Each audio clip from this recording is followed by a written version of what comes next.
Ladies and gentlemen, welcome back to another bracket. My name is Henry Confidential, and it is time to talk about my favorite top 128 movies of all time. This is the more quote-unquote dramatic version of this. So this is a combination of serious movies or movies that you have to be in the right mindset to watch. But luckily, all of them are like that. So you're not going to have that awkward thing of like, well, if I had these two, obviously I'm going to watch this comedy over this serious drama or X, Y, and Z. So that's just how we got it going. So similar panel as last time, aka the exact same. Starting off with Brian Michaels. Brian, we just got done talking about some more fun ones, lighthearted stuff, ones that's like, if I was watching them, which one am I more likely to watch? This one, you might not ever want to rewatch some of these, but they might be prestigious and they might be well acclaimed. Do you have some worry about that? And I'm curious on your opinions for the serious movies in comparison to mine. What are your thoughts? Well, it's serious movies. I mean, I do enjoy some serious movies, but they're the kind of thing that you respect more than enjoy. Yeah. I do think that this is going to be the division where I'm going to have the most hot takes and people yelling at me. So exactly, and I'm excited about that. That's why we do this. Speaking of hot takes, Jay Burns. Same thing. You did the same thing. You dick. No, Brian set it up both times. I mean, you're not wrong. Next time I mean, this division's fire. Hey, let's go. I can't wait for it. No, I'm glad to be here. I can't wait to see what's going on. This might be the one where, you said Tato. I might be the one who doesn't. I have watched a lot of dramatic movies, so I can't wait to go but you never know what's going to happen here. And I think that this one might be a little bit shorter than the last one that we did. So yeah, exactly. A little less personal opinions on a lot of these and just some hot takes. JPO, I know this actually might be your favorite of these because I know whenever you do tournament fights over on the Movie Hero Network, you have that argument of like, yeah, we'd want to watch it, but what are we talking about, guys? This is the better movie. What are your thoughts going into this one? Yeah, that's always a hot debate of just whether you go with, I'll put this on first. Yeah, of course you would watch Fern Gully over Schindler's List, but I don't know. But what about Fern Gully over The First Princess? I don't even know what that is. Princess Mononoke. Ask a cast question. Hey, I did multiple times. You whore. But no, man. Yeah, like I said, I'm happy to see what you think here. I'm happy to hear some hot takes and make some warm takes myself. There we go. And speaking of warm piss. Tato, there's 32 movies here. What is your over/under for how many you've seen? 12. I'm gonna, I'm feeling confident after the last one, so I'm gonna go with a hot 18. 18. I'm going 7. I'm going 7. So there you go. Write it down though. It is, yes. I'm gonna go 7 to your 18. If it's over, if you've seen 18 or more, then I'm going to give you a free show on the channel of whatever you get, long as it's allowed and it'll still keep me monetized. Yeah, you want your channel to get taken down? I was just about to say, with that. So with that said, we're going to jump into it right now. And our first matchup is so we're going to do reverse order this time to mix it up a little bit. So we will go in alphabetical. And then we will go. Somehow it's still Henry Confidential. Hush your face. This one. All right. So with that said, we are going with the first matchup of 3 Billboards Outside Ebbing, Missouri versus Moonlight. And we're going to go. So it goes Brian, then Jay, and then Henry, then Jay, then Jordan, then Tato. What a crazy change. We'll go last name. So I'm last, Sanchez, and then or Tato. No, he's Reese. Sanchez. QRS. Owens. God damn it. All right. So Jay, you are first. 3 Billboards Outside Ebbing, Missouri, and Moonlight. Oh, I don't like the fact that I'm first on this one. I actually did enjoy both of these movies. These movies are both fucking depressing in their own rights. I'm gonna go with Moonlight on this one, just by the slightest advantage. I'm going Moonlight on this. That's a 1 vote for Moonlight. Bounce over to Brian Michaels. Yeah, I mean the best movie of 2016 was La La Land. Hey, which absolutely should have won the Oscar. Yeah, Moonlight is super overrated to me.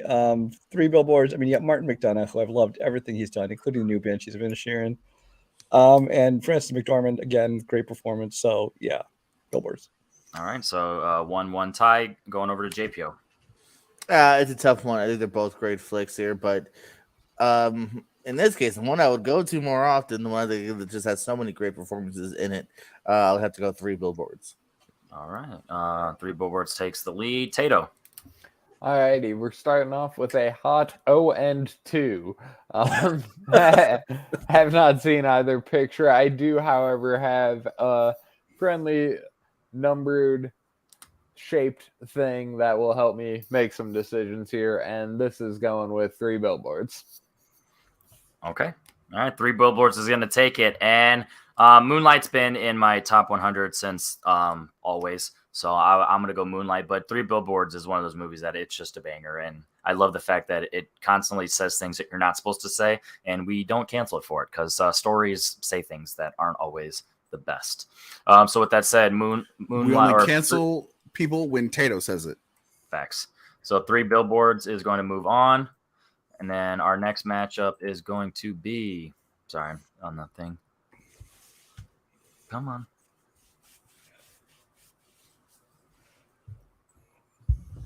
It's being a bitch. Okay, there you go. It didn't want Three Billboards to win. It's still not letting me. It's like Moonlight's got to win. Why is it not going on? Good. The Oxers, it was fixed. All right, so we're just going to remember that Three Billboards is there. So our next matchup, starting off with Brian, is going to be... Please don't be Birth of a Nation. Please don't be Birth of a Nation. Jackie Brown versus 12 Angry Men. Oh, okay. 12 Angry Men is a good movie that, again, I think people are crazy about. And I don't fault him for liking it. It's good. I don't know if it's that good. Jackie Brown, though, is, again, just like mid-tier Tarantino for me.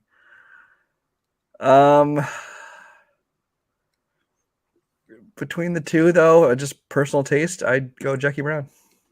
One vote for Jackie Brown. JPO. Yeah, just because I've seen it more, it's one I would go to. Jackie Brown. Jackie Brown. Tato. Seen both of these ones. Hey. And thoroughly enjoy both of them. I am gonna go Jackie Brown though. And Jackie Brown is gonna take it. Three. I'm still thinking Three Billboards. I'm pissed I didn't get to update it. I'm gonna figure that out. 12 Angry Men is always gonna be in my top 20. It's in my objective list, which obviously that's still my opinion, but my opinion of regardless of what people think, 12 Angry Men is one of the top 5 greatest movies ever made. So I would have went 12 Angry Men. Jay. Honestly, I think I would have gone 12 Angry Men as well. Don't get me wrong. I think it's by far probably one of the best movies that takes place in a singular space for the most part. Yeah, there's a portion of this movie that doesn't take place inside the deliberation room, but I think the fact that it is, I don't want to say hamstringed by being in a singular space, by being like a bottlenecked episode of a TV show, for lack of a better term. I think that it does really well with what it does, and I think that the actors and the director, Sidney Lumet, do a really good job. I would have gone 12 Angry Men. I think it's by far probably one of the best, quote unquote, political or lawyery dramas. I think JPO might disagree with me on that, but you can watch our debate. More of a in the loop fan, personally. There you go. All right, so speaking of JPO, we're going to start with you. Boys in the Hood versus That's Dial me. M for Murder. Ooh, one's I'm gonna go Boys in the Hood. Again, I just think it's just a little bit longer. I think he was really good in it. And that Ice Cube fella is not too shabby either. I'm gonna go Boys in the Hood. All right, we got one vote for Boys in the Hood. Tato. We're still batting 500. The one I have seen is Boys in the Hood. It's fantastic, so I will give it a vote. All right. For me, Dial M for Murder is the most underrated Hitchcock movie. It's one of those ones that people either haven't seen or just don't think about when they think of Hitchcock and his great filmography. But Boys in the Hood is just one of those that's similar to like Stand By Me. It's just a great coming of age film, just shows the other side of the tracks. And it really presents, a different narrative that, a lot of people just aren't familiar with, especially a lot of film fans, because, they just don't live those same lives. So it just has that, but it's funny.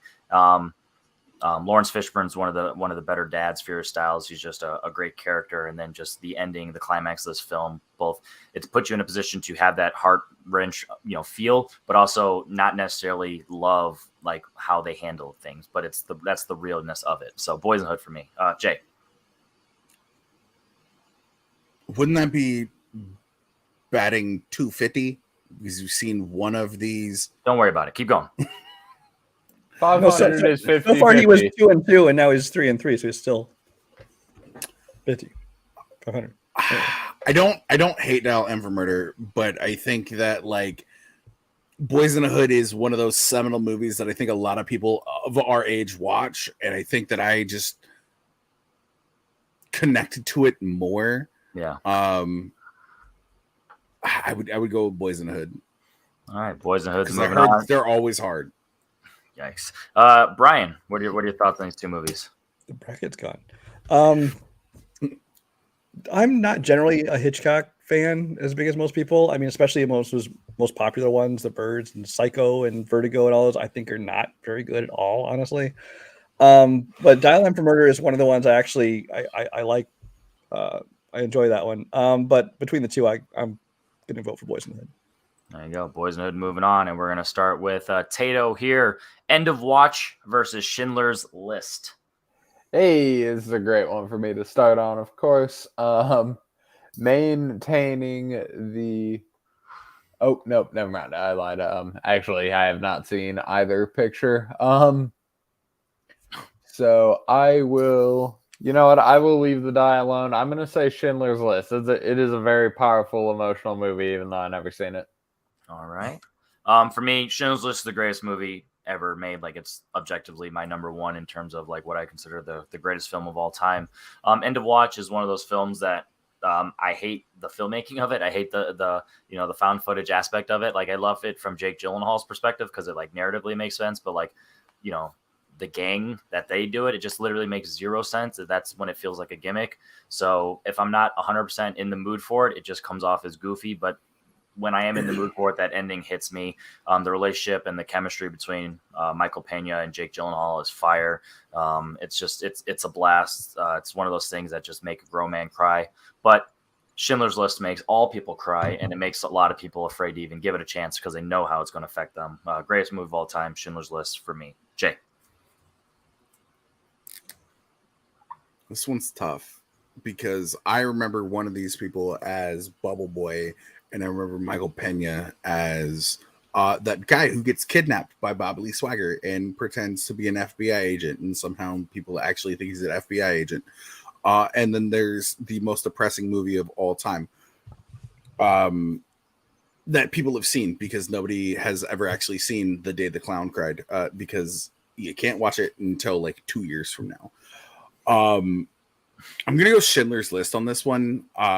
It just ends on such a happy note. It's such a downer fucking movie, but it has such the fucking like emotional punch out of like a movie that how things play out. But the emotional end damage. The emotional damage. Yes, Brian. I'm so glad Brian, our fucking aged grandfather here, knows memes. My son says it all the time. It's always I know it. Emotional damage. But yes, no, Schindler's List definitely is my vote for this. There you go. Brian, what do you got? Yeah, I mean, Schindler's List is, I mean, for the most part, I mean, a depressing movie, yeah, but I think it's about, hope and, good things can happen within this horrible situation. It's objectively the better film of the two. It's also the best film ever that I would never want to watch again. So I mean, rewatchability, yeah, I'm gonna rewatch End of Watch before I ever watch Schindler's List. But as far as which the better film, what I'm voting for is Schindler. There you go. And JPO, Schindler's List moving on, but what are your thoughts on the two? Yeah, I think I lean definitely a lot more towards Schindler's List in this particular round. There you go. All right, Schindler's List moves on, and we're going to start with Tate. Did Tato start on the last one? Yeah. All right, so we're starting with me. The Godfather versus Full Metal Jacket. Jesus.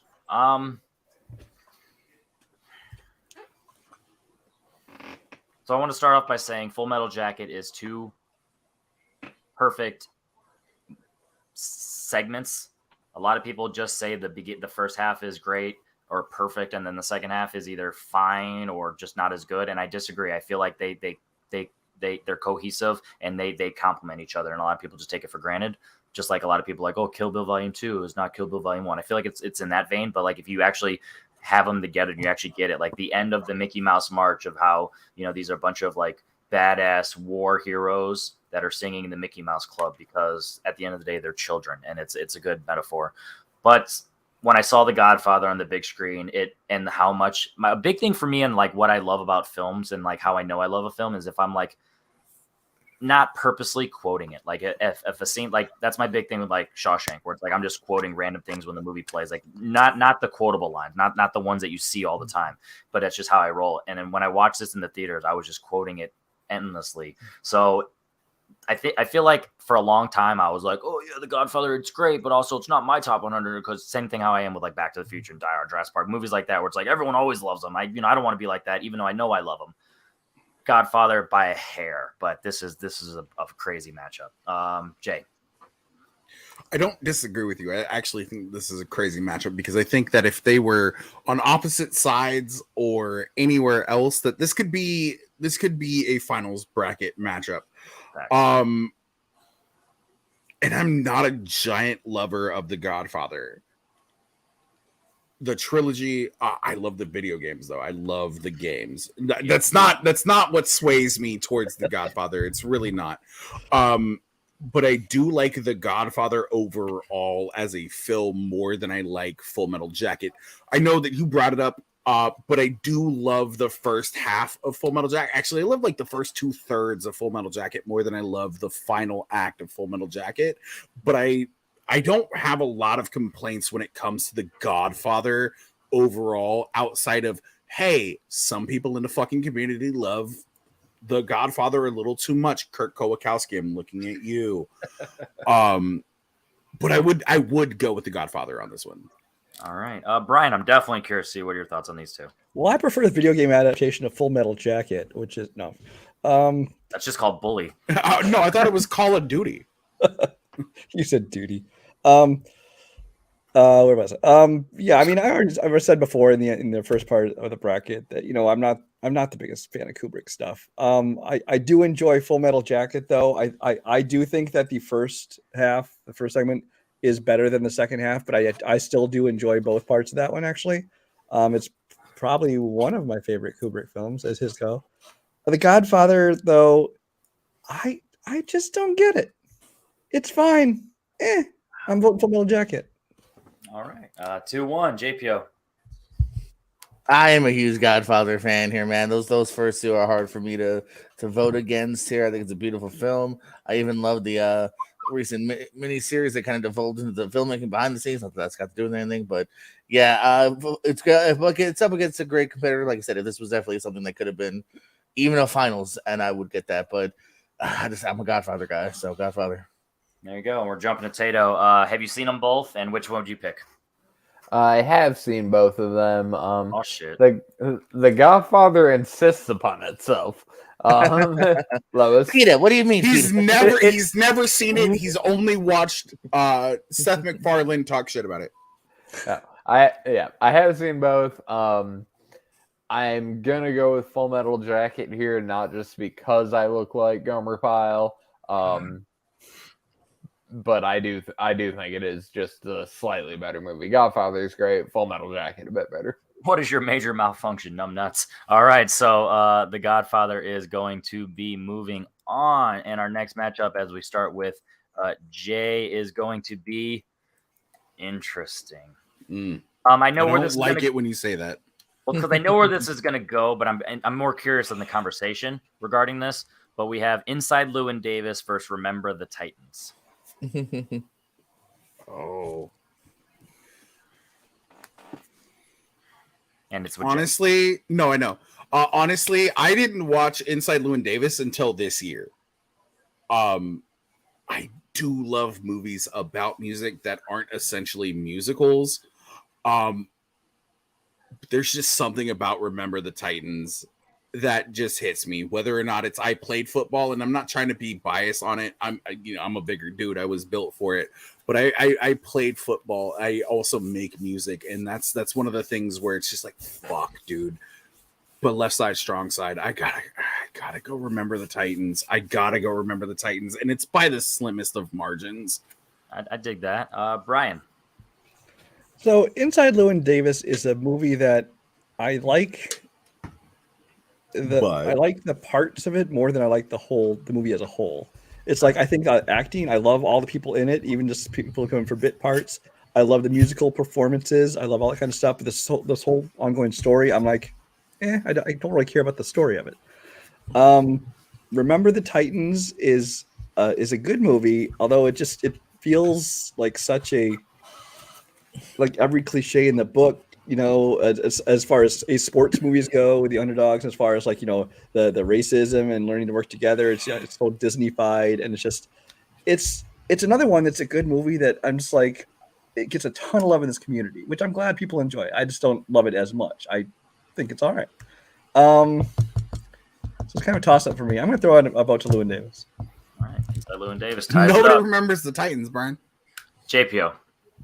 I love Oscar Isaac. I think he's one of the best actors going today. So I don't know why I haven't seen this movie for whatever reason. I just never got to it, and I want to. I just don't know why. It's one of those weird things. So Remember the Titans. I don't know. It's not necessarily a watch-along movie, but I feel you. Remember the Titans. Tato, I know where you're going to go, but have you seen Inside Llewyn Davis? I have not. Seems like an interesting flick. It's one of those ones that's on the eternal, Tato needs to see this flick list. But Remember the Titans is too special. I can't imagine, even if I had seen Inside Llewyn Davis, it beating Remember the Titans. So Left Side, Strong Side. No, fact. So Inside Llewyn Davis is a movie that connects with me because it just has that wanderer drifter vibe of just not really belonging and not really having a one place, and also like being a person who is self-inflicting in terms of like emotional damage, not trying to bring back that joke, but one of those where it's like you cause your own issues, you know what I mean?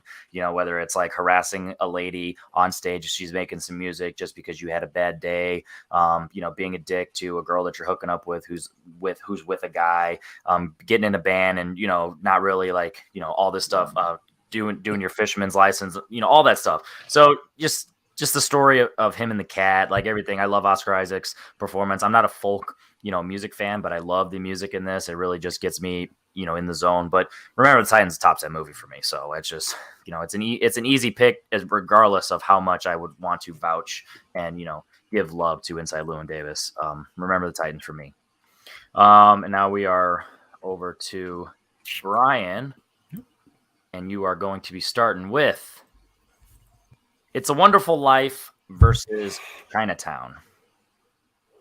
Ooh.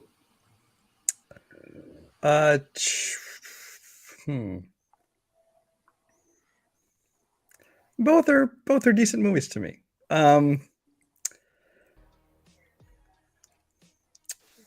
It's a Wonderful Life is a little, kind of sweet and saccharine, and obviously it's been parodied to death or copied, or the same idea has been used so many times. But I mean, it's like the original one it came from. She's got that Copperfield quality too. I'm going with It's a Wonderful Life. All right. It's a Wonderful Life gets a vote. JPO. Yeah, I'm a softie, man. I'm gonna go for It's a Wonderful Life. Every time a bell rings, an angel gets its wings. I love it. It's a tale that's been ripped off many times since. It's sweet. I like it. It's a Wonderful Life. There you go. Tato, have you seen either? And what are your thoughts on if you have? There is the seventh. So I think we're probably gonna beat that estimate. It's a Wonderful Life is the one I've seen. Bell ringing, wingling dinging. I'll go with that. There you go. Chinatown's a movie where it's just one of the more satisfying journeys and ends on a sour note. Like it's one of those ones where the journey is worth it because they've been hyping up this whole time of Chinatown and just this, sacrament and then just this negative vibes around it, and it ends with that way. It's like, forget it, Jake. It's Chinatown. It's one of the most iconic things in the context of the film. It's like at the end of the day, no matter how hard you try, no matter what you do, to like not to go against the grain, all stuff. It is what it is sometimes, and it's a good metaphor for that. Jack Nicholson's one of my favorite actors of all time, classic or present. I love just the vibes of this movie and the mystery and the detective aspect. But It's a Wonderful Life is just similar to what we talked about in the last episode, like Planes, Trains, Last Christmas for me, where it's just now it's become just a yearly thing. I was late to the party to it, but Jimmy Stewart's performance on this, it gives you hope. It's funny, but it's also dark and it's also uplifting. And there's so many different layers to this film that just make it a perfect circle. This is also one of the 5 movies that are the greatest. So far we've hit the 3 of my top 5 objective all-time movies: Schindler's List, 12 Angry Men, and It's a Wonderful Life. So It's a Wonderful Life gets my vote. Jay. I don't hate Chinatown. I love like 70s cop dramas. Don't get me wrong. But a movie that speaks on depression that is just barely out of the Great Depression. There's so much that goes into this movie. And I love Jimmy Stewart as an actor. I gotta go. It's a Wonderful Life on this one. I think this is our first clean sweep, by the way. Yeah, that is definitely true. So It's a Wonderful Life is going to be moving on. So now we are going to be starting with JPO, and oh god, JPO, are you next, right? Oh, sure. Yeah, you are not gonna like this one, buddy. Mm-mm. JPO, we're starting with you, and it is between Good Will Hunting and The Wrestler. Oh yeah, you're right. This is oh my god, definitely one that would have came up in my brackets. First, that sucks. I would like to hear other people's opinions and just go with that. Good Will Hunting is great. I memorized that Robin Williams monologue in high school. I did it for that. Damon's great. I don't love the direction by Gus Van Sant. I will say that though. The Wrestler, while very depressing, is the first and not second best wrestling movie out there, right next to Fighting with My Family, which is more uplifting.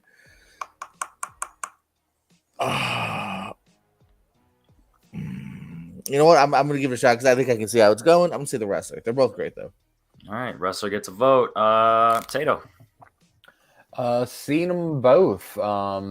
As Jordan mentioned, Wrestler is that just the depressing story. Mickey Rourke's great. But Robin Williams, just fantastic. Matt's great. I'm going to give it to Good Will Hunting.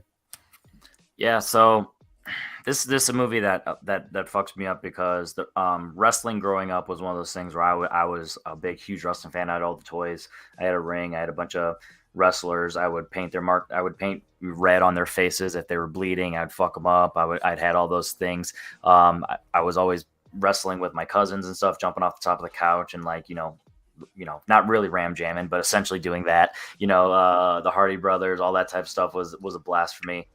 Good Will Hunting, I relate to it. Obviously, I'm not a genius, but just Will's like background, growing up, just I relate to that a lot, and I definitely it hits home. And like his breakdown with Skylar is one of those ones where he's pushing her away because he's just it's one of those things where it's like, I'm gonna leave you before you leave me, and it's like that just hits home and relates. So Good Will Hunting is going to get my vote because it hits home for my childhood, but also like as an adult, I can still relate and still grow and still adapt to it. And The Wrestler, I love it for nostalgia only, even though the movie itself isn't nostalgic from why I love it, but like it brings the nostalgic memories. Whereas Good Will Hunting, it brings back just, lifetime memories for me. So I'm going to go Good Will Hunting. Jay. Henry, it's not your fault. Facts. It's not your fault. I mean, sometimes I need to hear that. Go ahead, Jay. It's not your fault. Fuck, dude. I actually love both of these movies. At some point in time, both of these movies have made me shed a tear. But I think that Robin Williams' performance in Good Will Hunting elevates anything it is that Mickey Rourke or Marissa Tomei could have done in The Wrestler. So I'm going Good Will Hunting on this one. There you go. And Good Will Hunting is going to move on. But Brian, what are your thoughts? Well, one of these movies has Marissa Tomei in it. I almost said Brian Marissa Tomei. But Titties. she's the only good thing in that movie. Good Will Hunting. There are two good things in that movie. 3 technically. Marissa 4. Tomei and 2 things. I'll say 4 technically because the piercings are nice. So yeah, I want to shout out the scene when he gets promoted, quote unquote, promoted to deli counter, and it has that whole thing where he's like doing his intro, you walk out for a wrestling thing, and just the sound design. Aronofsky does a great job of that, and just kind of really envelops you into that story. So with that said, that is the first side of that bracket. So obviously, I told you guys we were going to move along both on our conversations with these films as well as just the rhythm of how me doing this is going to go. So with that said, we are going to go over to the next side of the bracket, and this one's interesting because I don't know your guys' opinions on either of these, honestly. And we are starting with me, I think. Yes, I believe so. Starting with me, and I got to go my me. No, taters. All right, we're starting with Tato. So we have Training Day and LA Confidential. LA Confidential. I have seen Training Day, not LA Confidential. Fucking Donkey Kong ain't got shit on me. Or no, I know King Kong, that guy. Yeah, I almost got you guys. That line should be in the new Super Mario movie. Facts. He is. Hey, it's me, Mario. It's Seth Rogen, I believe, is Donkey Kong. But Training Day. Thanks for that tangent. It was a joke. Anyway, as I was saying, I got to go with my namesake here. LA Confidential is one of those movies where it just has everything. That's where you get. Anyway, hush hush. So this is a movie where it just has fantastic performances. Russell Crowe, Guy Pearce, Kevin Spacey. Regardless of what you think of him today, the performance is fantastic. Kim Basinger. Just the storyline. My favorite scene in this movie is the scene when Guy Pearce is messing with the 3 guys for the Night Owl shooting, and he's like trying to mess with them. He's turning on the intercoms and like saying certain things, letting the other one hear, so thinking that they're ratting on each other and all that stuff. And it's just great editing, great performances. And then when they think, they find out about the girl, and then Russell Crowe snaps. And then I had that at my intro in one of the There'll Be Trivias or whatever, just the gun in the mouth. And it's just riveting. It's great. It's great stuff. Training Day is a banger, dude. It's just one of those ones where it just shows the ugliness of a police force at a dirty cop, but also like, the charisma of Denzel Washington. Like, I learned that honestly, I don't like many Denzel movies, but Training Day is at the top easily for me because of his just performance, and it's a banger. But yes, I am going to go with LA Confidential on this one. Or Jay. I've seen both of these movies, but I've seen Training Day more, and I enjoy the acting performances in Training Day more than I do in LA Confidential.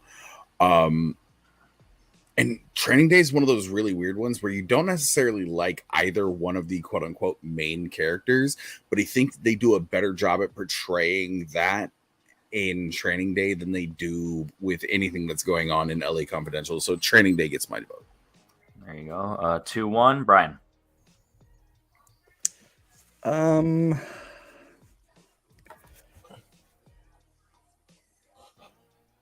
I really did like LA Confidential. I think it was the first Curtis Hanson movie I saw.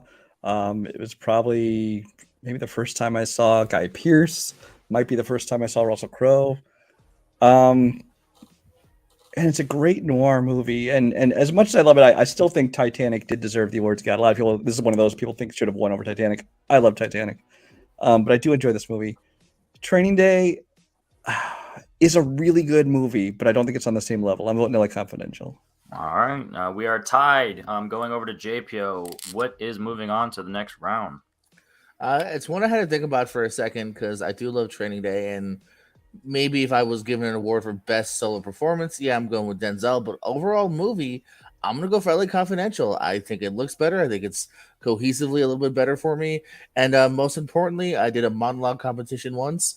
I cried on stream. I gave it my all, and then Amaru did Training Day and defeated me. So I'm bitter. So LA Confidential gets my vote. Oh, so you're biased. Gotta love the votes. No, but I voted for LA Confidential. There we go.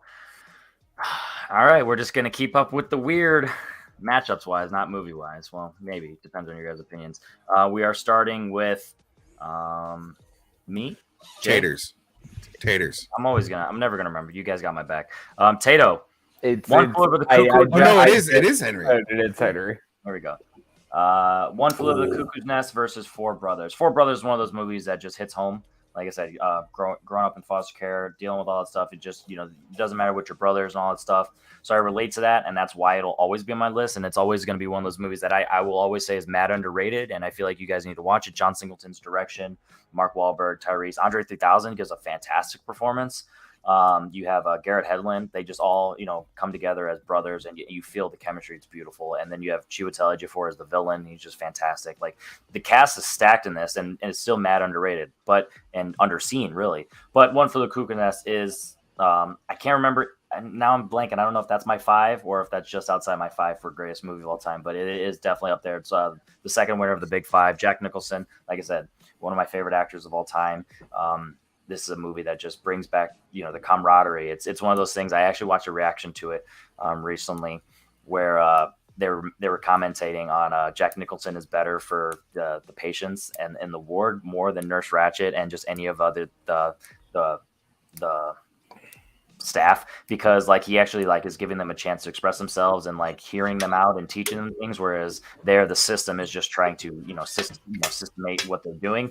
And then the baseball scene when she won't let him play and he's just commentating and pretending to have his own game is just one of the greatest things of acting, and the vision, the imagery it sets up is just fantastic. So I'm gonna go One for the Cuckoo's Nest, but if you've never seen Four Brothers, I highly recommend it. Like I said, John Singleton, Mark Wahlberg, Tyrese, Andre, Garrett Hedlund. It's a great time, but One for the Cuckoo's Nest for me.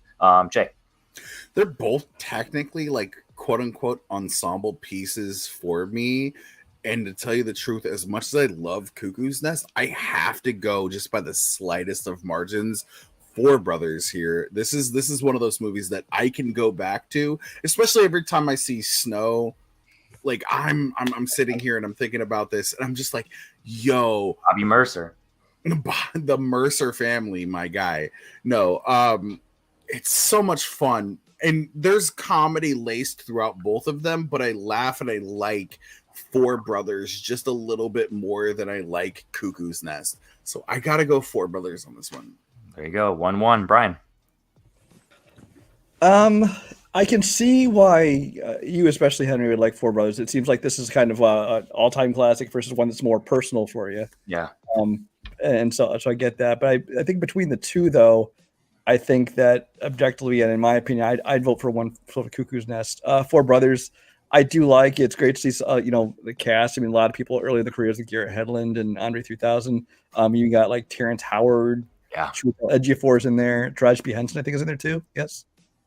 Yep, she's the wife of Camille Mercer. Yeah, this is before Hustle and Flow. They were together. But You so I mean, that trick, Brian. what's that? Oh. we might go there. Don't. We'll save that for later. So I do enjoy that movie, but my vote has to go to Cuckoo's Nest. All right, 2-1, JPO. Yeah, I think because I know you're not alone, obviously, even in the stream with your love for Four Brothers, but I just looked, it's not even in my top 50 of that year. I only saw it the once. I need to rewatch it. Maybe because I saw it. This would be an interesting watch along. I don't know. It could be an interesting one. But yes. It just didn't hit that next level for me here. So I got to go One Flew Over the Cuckoo's Nest. And also, real side note too, Danny DeVito, between this and LA Confidential and so many other things, what a great character actor that guy was. Now he's just kind of wacky cameo. I feel like people only know him as. Yeah, the you look at jeans and eggs. 80s and 90s, that dude fucking rocked it whenever he was around. Yeah, and then he was a trash pan. Can I offer you an egg in this trying time? Tato, have you seen them both? And which one would you have gone? I have seen them both. And while One Flew Over the Cuckoo's Nest is a classic, I'm gonna go Four Brothers here. That movie fucking slaps. Fucking A, dude. Might have to do a watch along. But Cuckoo's Fucking Nest slaps. Cuckoo's Nest is going to move on, and oh my god, talk about the timing! I swear to God, when I said this, I didn't know that this is what we were doing. But Now you got me nervous, bro. we're starting with Jay. Oh yeah, this is gonna get weird. 'Cause this Make is it weird. these are opposites. Like it's I don't Jay. Get 'em. There'll be blood versus Hustle and Flow. Oh, I might be the only outlier here. I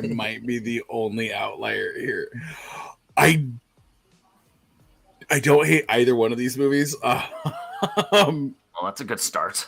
You Yeah, don't- yo, that's fair. That's fair. Only one person's milkshake gets drank in one of these movies.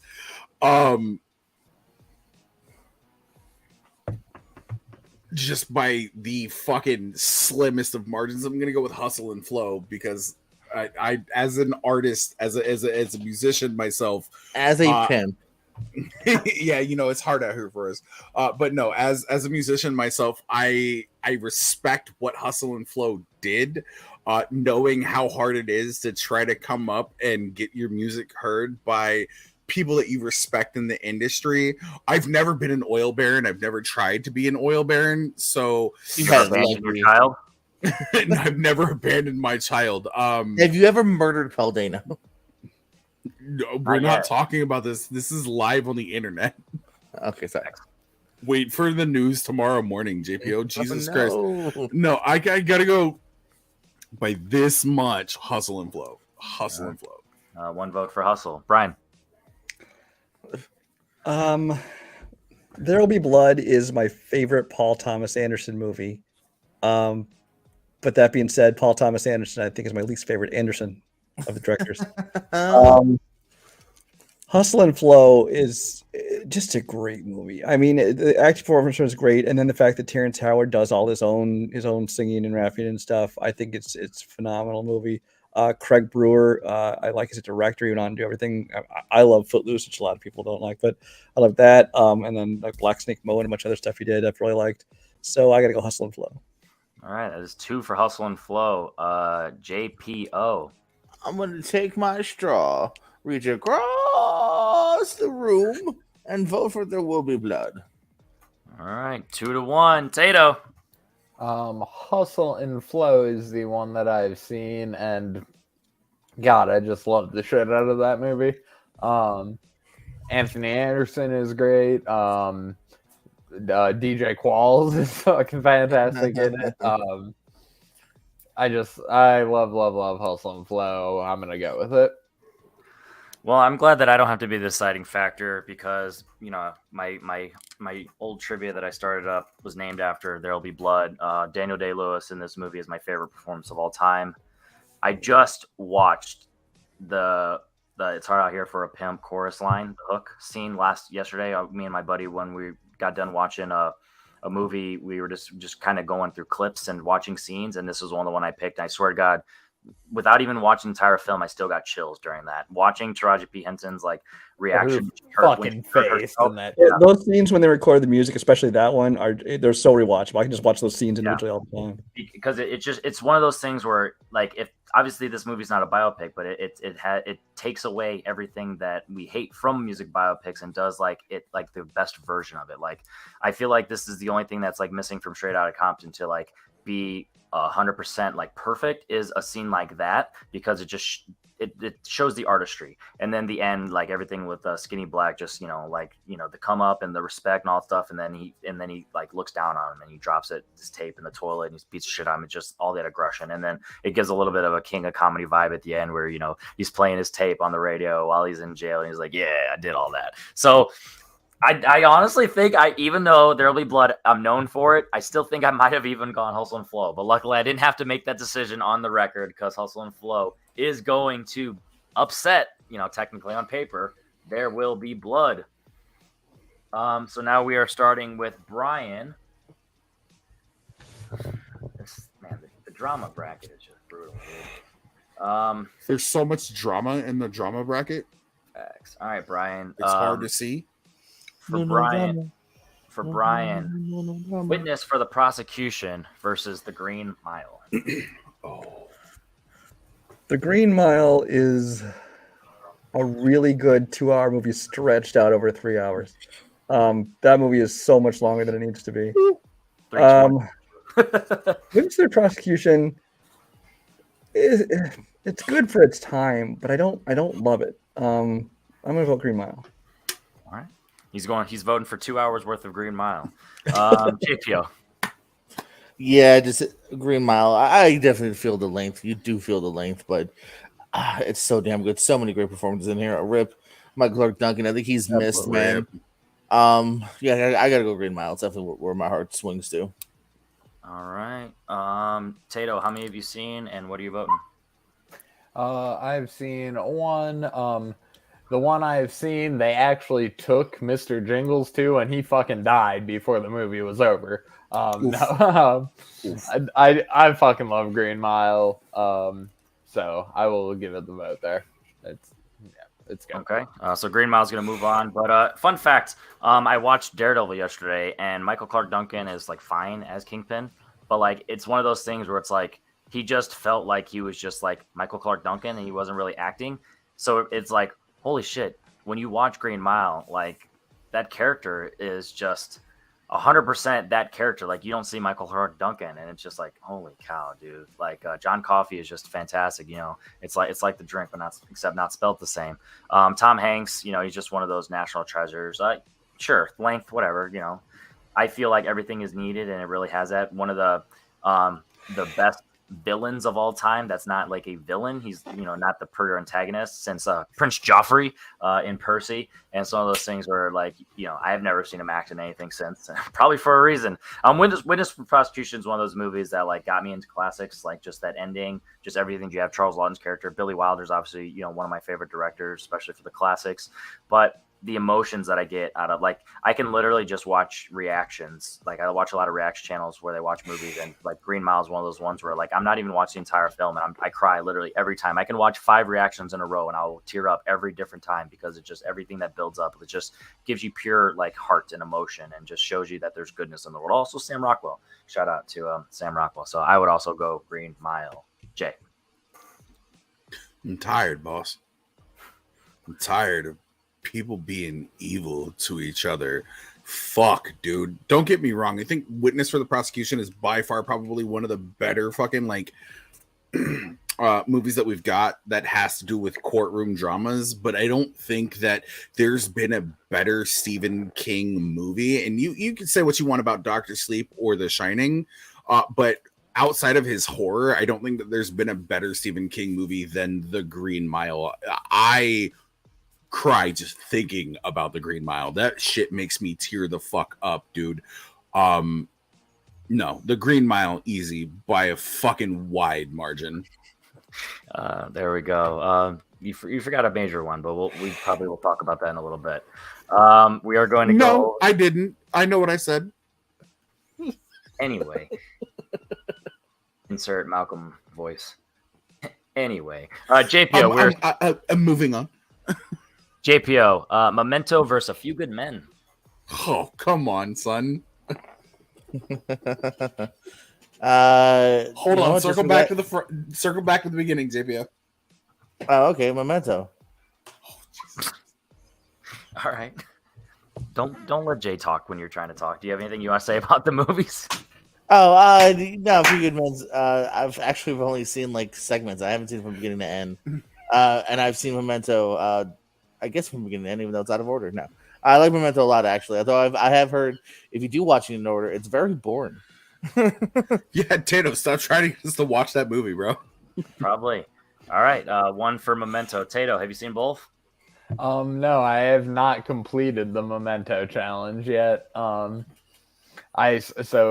Brief thing. I started a thing where I'm watching movies like in and out of order. So I started with one from 22, then I went to 82, back up, and then I was gonna end with 2000's Memento as they met in the middle. Haven't got there yet. I love A Few Good Men, so I will vote for A Few Good Men. All right, 1-1. We're gonna jump over to me. A Few Good Men is one that, ironically, I watched it for the first time during a watch along back when Take Three was doing their watch alongs, and I was watching. I didn't get it because it's just not a thing where you can watch it for the first time in that setting. Or at the time, my setup, whatever. But I've watched it a few times since, and I've just become to love. Become to love it so much. Like I said, Tom Cruise has probably become my third favorite actor now at this point.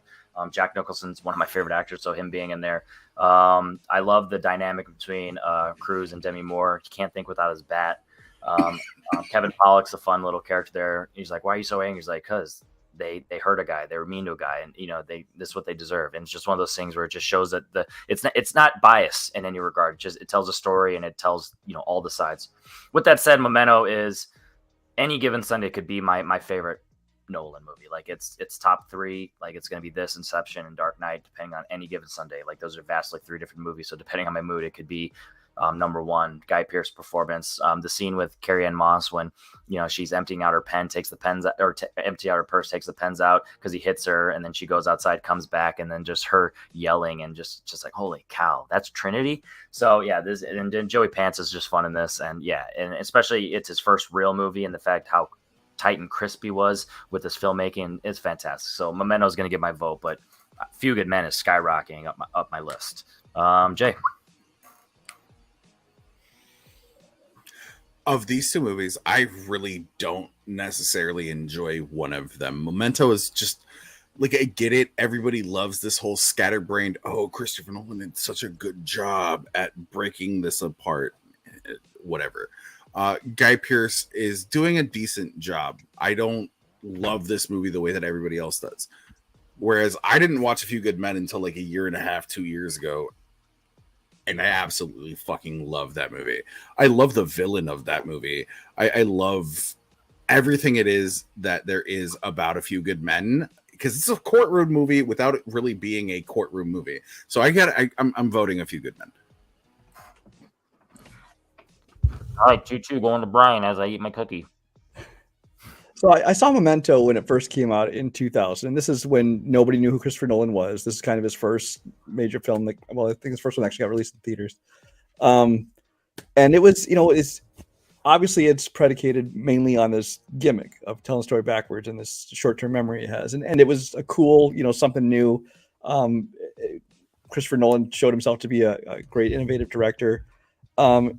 It's still probably one of my favorite Nolan films. That being said, I think that people that overpraise the hell out of Nolan kind of have tarnished my opinion of a lot of his movies over the years, but it's still a good movie. But A Few Good Men is really just a movie full of great performances. This is your third, I think, Aaron Sorkin movie, written movie on the list.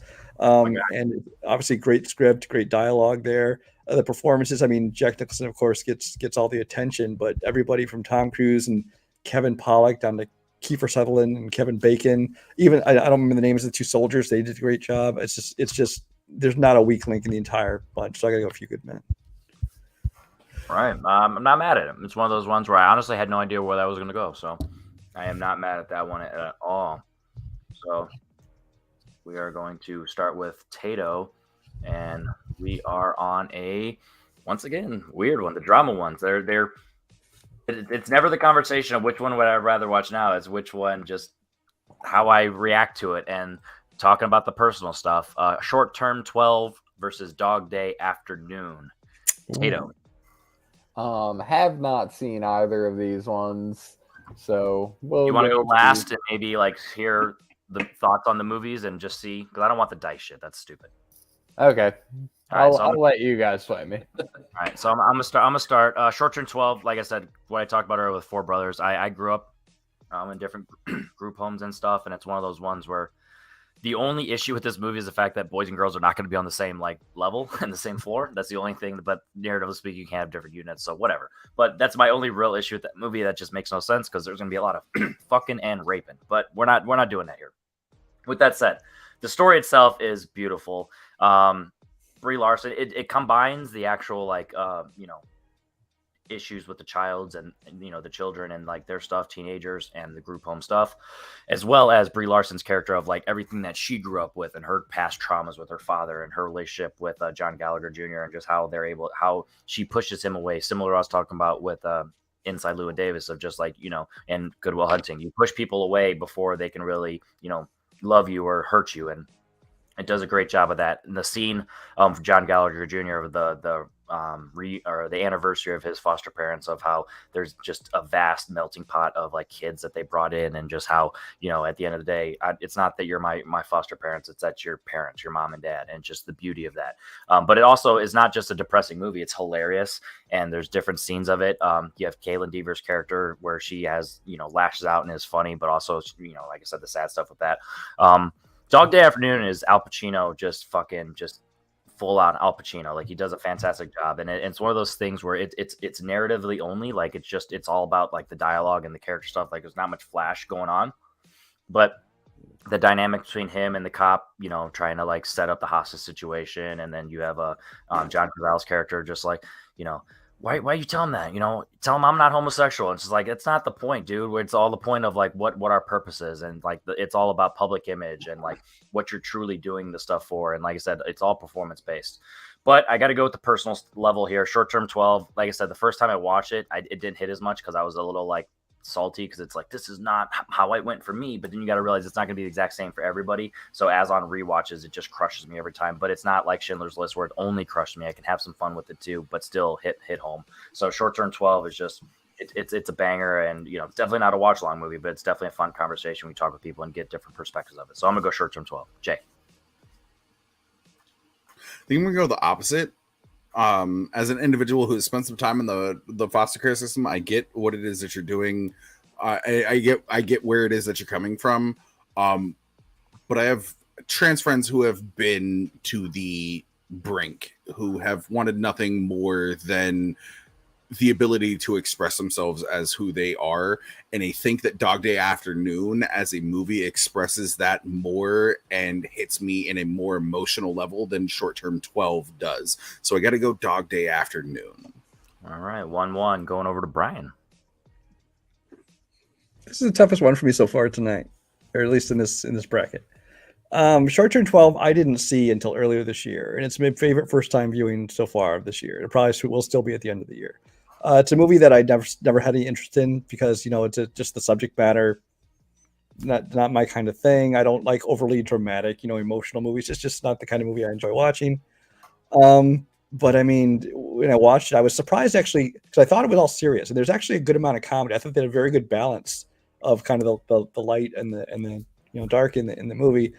And I think I said in my review, in retrospect, the pedigree of this movie. I mean, the director's now gone on to do Shang-Chi. He's doing an Avengers movie. You got Brie Larson, Lakeith Stanfield, Caitlin Deaver's in there, Rami Malek, John Gallagher. So I mean, it's just all these people that were in this movie before they all exploded big. But yeah, it's a really good movie. Dog Day Afternoon is maybe Al Pacino's best, and it's a classic for a reason. This is a hard one for me. I guess I go Short Term 12. All right, Short Term 12 takes 2-1 lead. JPO. I'm gonna go with the one with the cooler title, Dog Day Afternoon. All right. Have you seen it? I'm just curious. Are you just going with the pitches now and then title is your tiebreaker, or have you not seen them? No. All right. Tato, you've heard us discuss the movies now. Which one sounds better? Did my argument sway you? Yeah, I'm going to go ahead and tie in a 5-minute personal story to my vote here. And then, I heard more for Short Term 12. All right, there you go. The judges have decided Short Term 12 is going to move on. Well, a couple of judges decided, and then... It won a fair 2-1, so... Facts. That is true. All right, so Short Term 12 is going to move on, and now we are going to once again, these two movies are not the same, and it is our second to last matchup of round one. I have no idea where this one's gonna go. That's a big oof from Henry right there. Starting off with Jay, we have The Untouchables versus A Star Is Born from 2018. Oh, fuck. One of these people always gets their man and the other one pisses themselves on stage. You got to vote for one and send the other to the morgue. I know. But when I vote for one, we got to send the rest of them to the morgue. Honestly, I'm going for A Star Is Born here, and I like the movie, but I don't necessarily like either one of these movies. I like them both for what they are, but I like A Star Is Born just a touch more than I like The Untouchables. You see what I did there. But no, I'm gonna go with A Star Is Born. All right, that's one for A Star Is Born. Brian.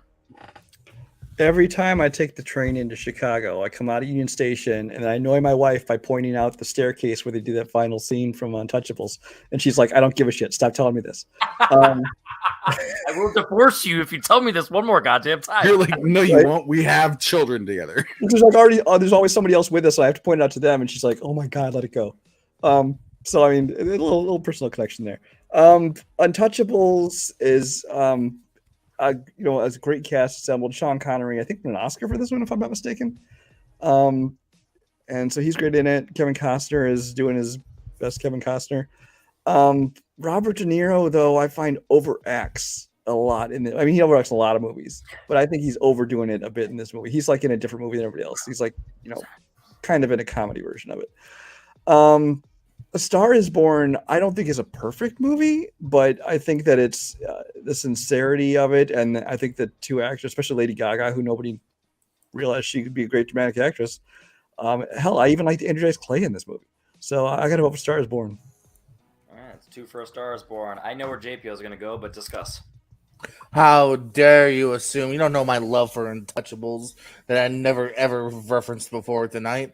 No, I'd love A Star Is Born. This is my favorite movie of the year. It's still one it came up in like conversation at work the other day. I think Cooper is fantastic here. How dare he be gorgeous, a singer, a good director, and an actor? It pisses me off. Gaga's good. Chappelle, Clay, Shepard. I love everyone in this. I love the movie. Anthony Ramos, I forgot he's in it too. Yeah. Yep. Yeah, he's great at the beginning. Yeah, as the friend. Yeah, man, I gotta go for A Star Is Born. That's what sings in my heart. There we go. Tato, have you seen both? Either? Neither? You said this is the penultimate matchup. Yeah.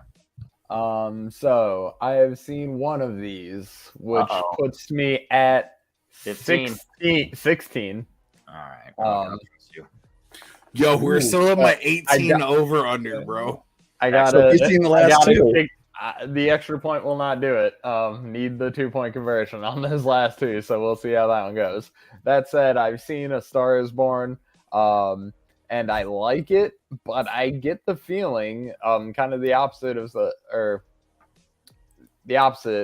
Scott Pilgrim one, that I would like Untouchables more. So I'm gonna vote Untouchables. There you go. I actually think you would dig it. It's got a lot going for it.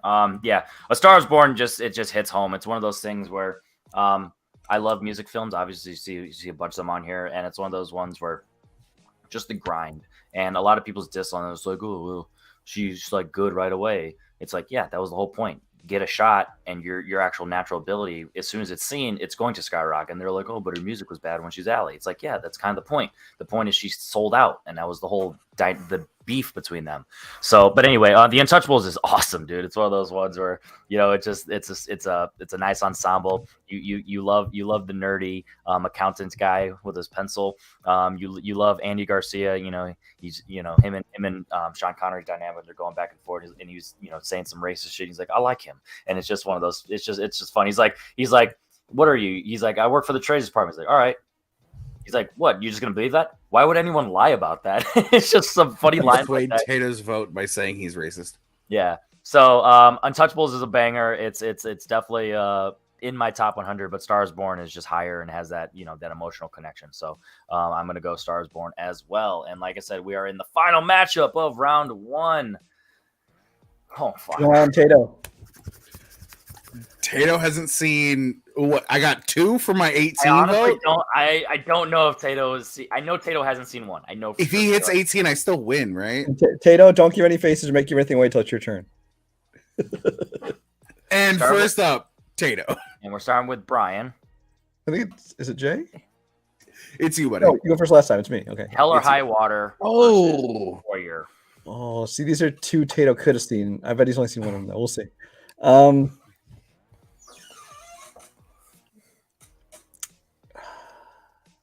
Two brothers. Which brothers are you picking? yeah, I mean, because Ben Foster, I think, is a hugely underrated actor. I think he's great in everything he does, from comedies like Get Over It all the way to stuff like this. Chris Pine does a great job, of course. Jeff Bridges, I like in everything he does. It's a solid drama. Warrior. Again, I something about sports movies, man. It just seems to hit all those cliches for me. I think that they do great performances in it. I'd like to see more MMA movies. They don't make enough of those. But I got to vote Hell or High Water. All right, Hell or High Water getting one vote. JPO. this might be the toughest one for me. I love both of these movies here. As you mentioned, both great brother movies. Man, I'm just gonna even it up because I think they're both great. I'm gonna say Warrior, but I love both of these. All right, Tato. Moment of truth. Have you seen both to at least break even? I have gushed about my love for Warrior on numerous occasions in the chats and whatnot. It's a fantastic movie. Hell or High Water is a movie that's just one of them ones that I have not seen. All right. So close. 18 was a hell of a pick for the over-under, I gotta say, though. Yeah. I fucking called it. I went I'm 17's good for him. I'm impressed. No, I'm No, impressed. definitely. I mean, he's shooting almost 50%. He's shooting like 45% right now. He's over. It was I only think 32. 17 is more than half of 32. Fuck. I'm no statistics expert, but anyway, Well, there would be no said, math in this quiz. Yeah, exactly. All right. So you're gonna go Warrior. Way to be a math addict, Tato. So I kind of have to kind of mirror what Brian said regarding Warrior. Is like, if I'm in the mood for it, I love The Heights. Obviously, it's on there because the beach scene, between Joel Edgerton and Tom Hardy is fantastic. All the brutality in general, everything with Nick Nolte, when he's drunk and he's on the bed and he's freaking out, and then just how Tom Hardy just like cradles him. Even the little scenes of like when he walks in, he's like, I hear it, like it was three, with all his pills and all that stuff, and then just the family stuff with Joel Edgerton, everything with the school. You got little Whitaker in there. What is it? Denzel Whitaker. It's just some fun stuff there, but depending on my mood, the cliche sports stuff does get to me a little bit, whereas Hell or High Water is damn near perfect, dude. Like, I really don't have a single issue with it. It's one of those ones where it's like, I don't know why it's not in my like top 10 of all time. Like, I fucking love this movie. Hell or High Water is a banger, so I'm gonna go Hell or High Water. And I also, was one of the scenes I watched yesterday, the scene when he pulls up to the gas station and the dude with the heavy metal pops up. He's like, what, bitch, you gonna have a problem? And then Chris Pine just beats the shit out of him. And then he's like, there's 10 of me. So it's just a fun stuff. It's just crazy. So yeah, Hell or High Water. Jay, tiebreaker. Ooh. I watched Warrior once about a decade ago. I think it's been 5 months since I watched Hell or High Water. So maybe it's just recency bias based on that and the fact that I've only watched each one of these movies once, but I would go Hell or High Water based on my enjoyment of the films. And don't get me wrong, I like sports movies, but like movies where people beat the shit out of each other should be in a certain area, and I don't think that the octagon is that area. I don't think that a squared circle should be that area. Okay. Vote for any reason you want. So with that said, round one is done. Hell or High Water is going to move on, and now we get to breeze. I don't want to say breeze, but just go through the second round. So with that said, we are going to go over to. Oh, of course, I want to do that. There we go. All right. Somehow it's planes, trains, and automobiles versus the nice guys. Shut up. All right. We're starting off with JPO. 3 Billboards Outside Ebbing, Missouri versus Jackie Brown. I love Tarantino, but 3 Billboards. All right, 3 Billboards. Tato. Jackie Brown. I am going to go 3 Billboards. I just rewatched it yesterday or 2 days ago, and goddamn, dude, it's got everything I want from it. Jay, Which one of these movies has a flight attendant in it? both. Oh, that's fair. Fuck, which one of these has a billboard outside of Ebbing, Missouri, though? Because that's the one. I'm Weirdly gonna go enough, with. Jackie Brown also has. No, 3 billboards outside of Ebbing, Missouri. All right, It's gonna 3 be my billboards. choice. 3 billboards gonna take it. Brian. Yeah, Jackie Brown only got this far for me because I liked it more than the other one. But through billboards, it's the easy choice here. Oh, I can't talk. The billboard. Yeah, 3 bobas. All right. 3 billboards going to move on. So with that said, we're going to go into our next matchup, and that is going to be starting with Tato, Boys in the Hood for Schindler's List.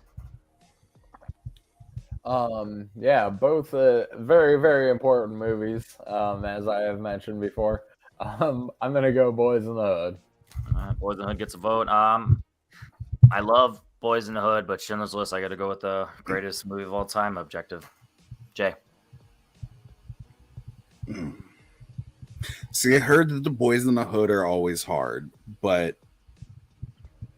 fuck, dude. I gotta go with the story of Oscar Schindler. I gotta go Schindler's List, bro. I gotta go Schindler's List. Schindler's List takes it 2-1. Brian. I kind of don't want Schindler's List to blast through this whole thing just because, like I said, it's not a movie I ever want to watch again. But and it seems like such a cliche pick to be like, best movie. But honestly, it's the better of the two. I got to go Schindler. Schindler's going to take it. JP, which would you pick?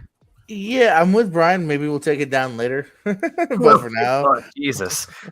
Don't quote him, boy. He ain't said shit. Schindler's List. Schindler's List. Oh, now he said it. I can't stop that. All right, we're starting with me. The Godfather versus Remember the Titans. As much as I gushed about Godfather earlier, Remember the Titans is in my top 10. Strong side, left side. Remember the Titans overcomes racism. The Godfather overcomes other gangsters. So Remember the Titans. Jay.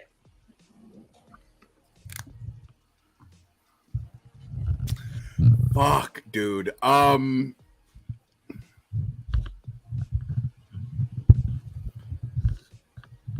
think if this was Godfather Part 2, this would be easier for me.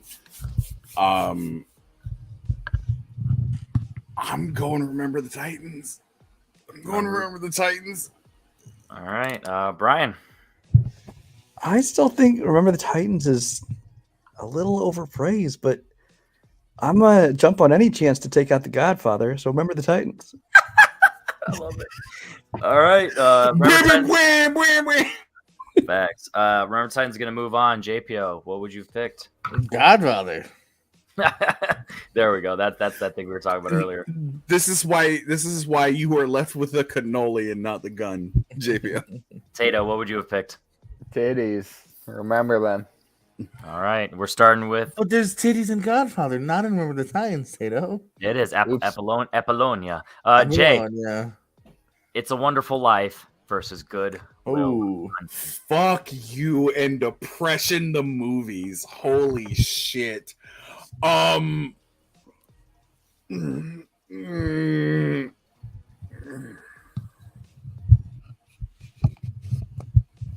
Good Will Hunting.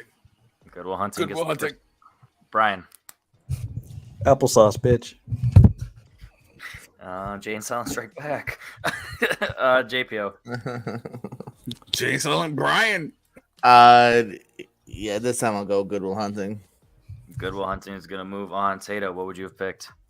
Yeah, I'll go with Good Will Hunting, even though Matt Damon's not quite as good as he was in Chasing Amy, the best VSQ movie. I don't think anyone would ever agree with that. No. Yeah, this is the 6th best. Jason's Name is the worst VSQ movie. Yikes. Yikes. Get out. Tato, I'm with you, buddy. Thanks, babe. All right. I still would have gone Good Will Hunting, even though It's Wonderful Life's in my top 5 objective. I love It's a Wonderful Life, but holy fuck, dude. Brian, LA Confidential versus One Flew Over the Cuckoo's Nest. These are really even for me. I'm gonna go LA. LA Confidential gets the first vote. JPO. I'm gonna go with the Spanish film La Confidential.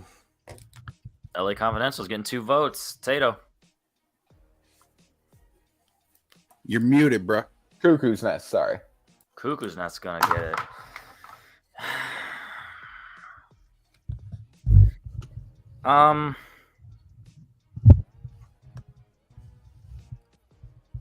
I feel like giving Jay some anarchy. Cuckoo's Nest. Tiebreaker, Jay. I don't think this is the anarchy that you think it is. It's not that I hate LA Confidential.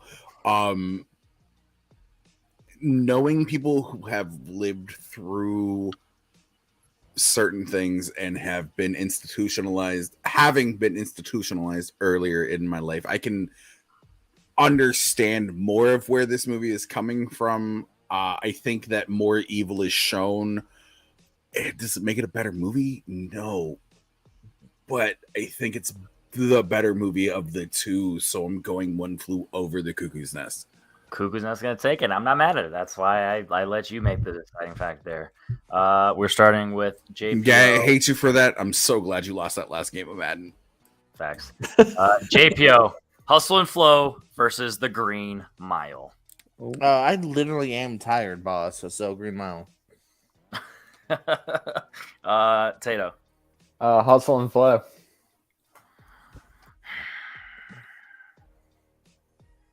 Hustle and Flow. Jay. No, the fuck are you talking about? What?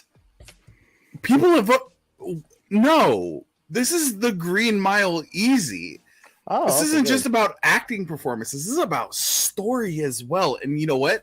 As a musician, I've never been an individual who's been claimed to be mentally challenged. I'm not Tato. I'm also not in the prison system. I have been a musician. I have to go. I still have to go with The Green Mile. The movie makes me fucking cry. The Green Mile. All right. Brian, which one's moving on to the next round? Anarchy. I love them both for different reasons. Anarchy would be him voting against this, Jay. What the fuck? Yeah, I just want to see Brian hurt Jay. Hustle and Flow. Tato. It's not Brian hurting me. Brian doesn't like Hurt me as me. a person, bro. So like I'm so used to that. Brian barely puts up with me as a human being, dog. Like what? Tato. A Few Good Men versus yes. Short Term 12. Yes, A Few Good Men. All right. A Few Good Men gets the first vote. I am going to go Short Term 12. Jay. Yeah, no, A Few Good Men. A Few Good Men. Brian. I do love Short Term 12, but I got to vote Few Good Men here. Few Good Men's going to take it. JPO, We which can one? barely find them to Yeah, make it's this panel. just like my grinder. I'm looking for a few good men. His name is Dick Wolfer on Grindr. Big by the way. Wolfer. And Dude, I then would our date last- Justin Our Long. last one, and this one starting with me. Oh, fuck. Ooh.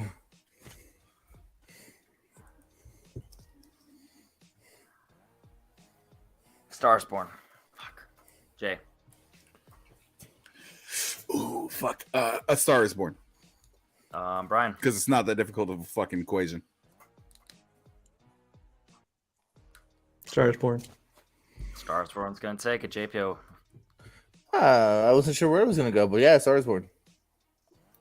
All right. And Tato, what would you have picked? And Sweep. Stars Born. All right. So I think it's only like our second or third sweep the entire night. It really is. But I'm also surprised that like in the drama section, like Hacksaw Ridge didn't even get like an honorable mention. I'm not. All right. So with that said, we're going to start Sure. with Jay. But you have bad movie choices, so 3 Billboards Outside Ebbing, Missouri versus Schindler's List. racism versus genocide. Holy fuck. I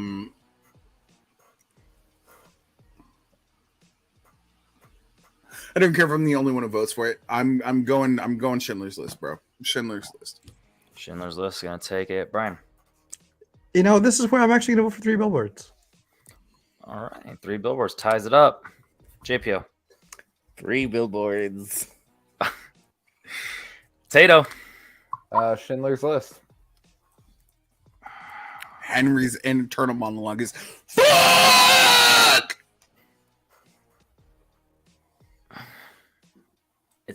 It wouldn't be if this was 2 days ago, because I just rewatched 3 Billboards. I'm like, God damn it, dude. I still got to go Schindler's List. It's objectively the best movie of all time for me. So You made the right choice. The right choice. we are going to start with Brian. Remember the Titans versus Good Will Hunting. Good Will Hunting. Low diff. Low Jake. diff. Good Will Hunting. Tato. This one is super tight booty. Airtight? Gosh, I'm gonna go with Remember the Titans because it means just a shade more to me.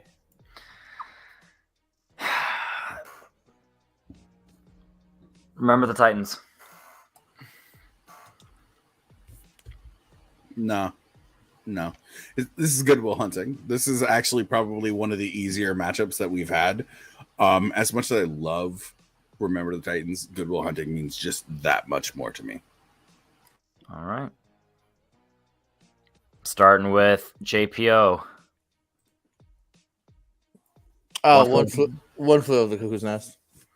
Cuckoo's Nest takes first vote. Tato.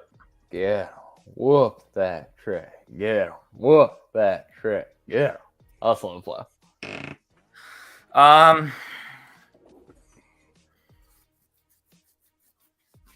Cuckoo's Nest. Jay. I think Green Mile got robbed of the spot, but I got to go Hustle and Flow. All right, Brian. The one I'd probably rewatch more would be Hustle and Flow. Let's go with that. Hustle and Flow with the upset. Oh, Henry's upset. I mean, yeah, it's my list, bitch.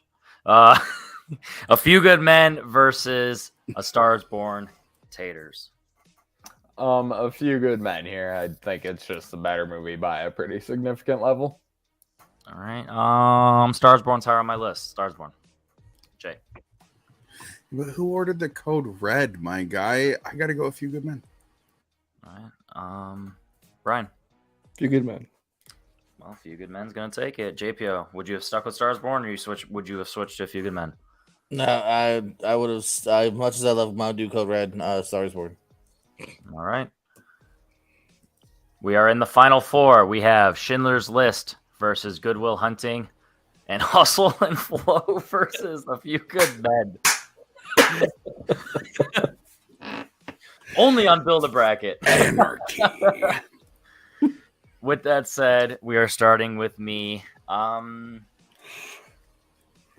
Even though Schindler's List is the greatest movie of all time, I'm not Jewish, so I have a personal connection. There's a reason I'm saying that is if I was Jewish, it would be my favorite movie of all time. But it's not my favorite. It's just in the top 20, whereas Good Will Hunting is higher up. So I am finally voting against Schindler's List. Don't call me Kyrie Irving and Kanye. I am going Good Will Hunting. Jay. I think the message of Schindler's List is by far probably one of those indomitable things that you really can't go against. But that relationship that fucking Matt Damon and Robin Williams have, and the fact that Robin Williams is able to do what he does and pull the acting out of Matt Damon, I gotta go Good Will Hunting on this one. It's not because I like one over the other. Both of these movies are depressing as shit, and I do love both of these movies, but I think that Good Will Hunting just by the fucking slimmest of margins. All right, Brian.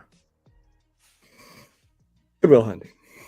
Good Will Hunting is moving on to the finals. JPO. Good Will Hunting. And Tato. Matt Damon. All right, we are starting with Jay. What is going to face Good Will Hunting in the finals? Is it going to be Hustle and Flow or A Few Good Men? Let's get weird. Man, you need me on that wall. It's gonna be A Few Good Men. Few Good Men. Brian. Yeah, a good run, but the upsets end here. A Few Good Men. JPO. A Few Good Men. And Few Good Men's gonna take it. Tato. Hustle and Flow by a niche. I would go A Few Good Men now just because it's just now getting into my list where Hustle and Flow has been a favorite for 10, 15 years. But A Few Good Men's in it. So now we're starting with Brian. Which one is going to win today's bracket? Good Will Hunting or A Few Good Men? Oh, I get to decide that? Cool. Few Good Men. Few Good Men. JPO. The term visiting hours doesn't apply to you. Good Will Hunting. Tato. Well, these are both good movies that have ended up here. I'm going to go with Good Will Hunting. As much as I want to give Jay again another choice to win it all, fuck you. I got to go see About a Girl. Good Will Hunting. Only one of these movies got a fucking hypothetical sequel. Good Will Hunting 2 Hunting Season. It would have been good. It would have been Good Will Hunting, like by the way. apples? And I don't your like those apples, Will. winner, Good Will Hunting. All right. So obviously it doesn't matter what the genre is. An hour and a half is what we roll. Jay, final thoughts on today's list and our winner. I don't hate it. I do think that honestly, Green Mile should have made it more, but I do appreciate this. I'm going to be going live on my Twitch. That's twitch.tv/Luztherin, LOZTHERIN, where I'm going to shit on Henry just a little bit more later tonight. It doesn't matter. But this has been a lot of fun. We all have differing opinions on like movies, but I'm glad that we've seen a majority of these, but I'm also glad that I called the 18 over under on Tato, and I won that shit because that motherfucker only seen 17 of these. So There you go. Brian, final thoughts. Yeah, I mean, in this bracket, most of my picks, my preferred movies, made it to like the semifinals and stuff. And even in the end, I don't mind either one of those two women. Yeah, let's move on to bracket 3. Let's go. There you go. JPO. shut him down. Nah, it's been a lot of fun. Some really good picks you've had here, man, for the most part, in my opinion. It's been a lot of fun debating, having fun, and appreciate it. Yeah. Tato. Well, I nailed what the over-under number was to 1, so I picked good. That was, hey, Vegas, hit me up. Thanks for having me. This was a blast. I know I need to see more of these movies. Probably all of them. They're all going to be good if they're in your top 100 or in your top 128. Probably going to be at least reasonably solid. But They're not going to be rotten. There you go. There you go. But, And last but not good least, shit. thank you. Good Will Hunting at one point in my life was my favorite movie of all time, so I have no issues with that. When we do the final 32 of the 4 subgenres, I feel like these top 8 are going to be a good battle for the other top 8s of the other one. So I'm definitely excited for that 32. So yeah, with that said, my name is Henry Confidential. Check out episode 1. As well as for this series, as well as episode 1 of the first episode of Build a Bracket, where we ranked horror movies, and that was a lot of fun. We had Jay, JPO, and Brian all there. So we had everyone but Tato here. So yeah, with that said, subscribe to the channel if you're just hitting up this type of stuff, and see what happens on this list. So last but not least,